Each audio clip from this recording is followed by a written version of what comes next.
As obras da estación intermodal de Lugo avanzan a bo ritmo e sobre os prazos previstos. Así o constataron o presidente da Deputación, o delegado do Goberno en Galicia e a alcaldesa de Lugo durante a visita que fixeron este venres para supervisar os traballos que está a executar o Ministerio de Transportes, un proxecto no que invisten máis de 22 millóns de euros e que inclúe a futura estación de ferrocarril, un paso subterráneo e actuacións de urbanización e melloras do sistema viario na zona.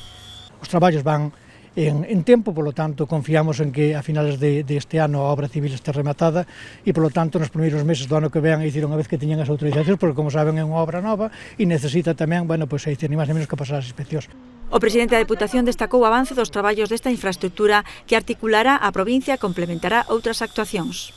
Unha obra que vai a mellorar as comunicacións enormemente ferroviarias na provincia de Lugo e que non só complementa a esa obra que ven de Ourense, Monforte, Lugo, para chegar de alta velocidade aquí, sino que tamén lle dá continuidade a Coruña, porque o Goberno de España incluíuna dentro do programa 2030, do programa 2030 da rede básica.